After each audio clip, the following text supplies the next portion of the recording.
Hi friends, இன்றைக்கி நம்ம கொத்தவரங்காய் புளி குழம்பு தான் வைக்க போகிறோம். வாங்க எப்படி வைக்கிறதுன்னு பார்க்கலாம். ஒரு பாத்திரம் வச்சுக்கோங்க. பாத்திரம் சூடு ஏறினதுக்கப்புறம் நல்லெண்ணெய் ஒரு ஸ்பூன் ஊற்றிக்கோங்க. சோயாபீன்ஸ் ஒரு கைப்பிடி அளவுக்கு எடுத்துருக்கேன். வேணால் துவரம் பருப்பு கூட எடுத்துக்கலாம். சோயாபீன்ஸ் நல்லா பொன்னிறமாக வறுத்துக்கோங்க. வறுத்ததுக்கப்புறம் அரை மூடி தேங்காய் எடுத்துருக்கேன். அதையும் இதில் அந்த ஈரப்பதம் போகிற அளவுக்கு நல்லா வறுத்துக்கலாம். வறுத்து எடுத்ததுக்கப்புறம் சூடானதுக்கப்புறம் மிக்சியில் நைஸாக அரைச்சிட்டு வந்துடலாம். இப்போ மண் சட்டி வச்சுருக்கேன். மண் சட்டி சூடானதுக்கப்புறம் 4 டேபிள் ஸ்பூன் நல்லெண்ணெய் ஊற்றிருக்கேன்.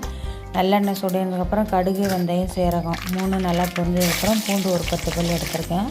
அதையும் சேர்த்து வணக்கிக்கலாம். பெரிய வெங்காயம் 1 எடுத்துருக்கேன். வெங்காயம் சின்ன வெங்காயம் கூட சேர்த்துக்கலாம். பெரிய வெங்காயம் நல்லா வணங்கினதுக்கப்புறம் ஒரு தக்காளி எடுத்துருக்கேன். தக்காளி சேர்த்து வணக்கியிருக்கேன். தக்காளி வணங்கினதுக்காக கல்லுப்பு கொஞ்சம் சேர்த்துருக்கேன். சேர்த்து நல்லா வணக்கிக்கலாம். கருவேப்பிலை கொஞ்சம் சேர்த்துக்கலாம். இதெல்லாம் வணங்கினதுக்கப்புறம் கொத்தவரங்காய் நீளமாக அரைஞ்சி சுடு தண்ணியில் கல்லுப்பும் மஞ்சத்தூளும் போட்டு வேக வச்சு எடுத்து வச்சுருக்கேன். இப்போ அதையும் இதில் சேர்த்துக்கலாம். சேர்த்ததுக்கப்புறம் ஒரு லெமன் ஜூஸ் அளவுக்கு புளி எடுத்துருக்கேன். இப்போ அதையும் இதில் கரைச்சி இதில் சேர்த்துக்கலாம்.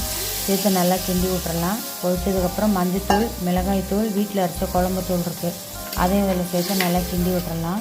நல்லா கொதிக்கட்டும். உங்களுக்கு தண்ணி எந்த அளவுக்கு வேணுமோ புளிப்புக்கு ஏற்ற மாதிரி தண்ணி ஊற்றிக்கோங்க. நல்லா கொதிச்சதுக்கப்புறம் பருப்பும் தேங்காயும் நல்லா அரைச்சி வச்சுருக்கோம்ல, அது நைஸாக அதையும் இதில் சேர்த்துக்கலாம். சேர்த்து நல்லா கிண்டி விட்டுறலாம். நல்லா கொதிக்கட்டும். கொதிச்சதுக்கப்புறம் உங்களுக்கு புளி, காரம், உப்பு எந்த அளவுக்கு வேணுமோ அந்த அளவுக்கு தண்ணி ஊற்றிக்கோங்க. கொதிக்க கொதிக்க குழம்பு சூடு ஆற ஆற குழம்பு கெட்டியாகும். நல்லா டேஸ்ட்டாக இருக்கும். மொதல் நாள் வச்சு அடுத்த நாள் சாப்பிட்டு பாருங்கள், செம்மையாக இருக்கும். நீங்களும் வீட்டில் ட்ரை பண்ணி பாருங்கள். நம்மளோட சேனலை சப்ஸ்கிரைப் பண்ணிடுங்க, லைக் பண்ணுங்கள், ஷேர் பண்ணுங்கள்.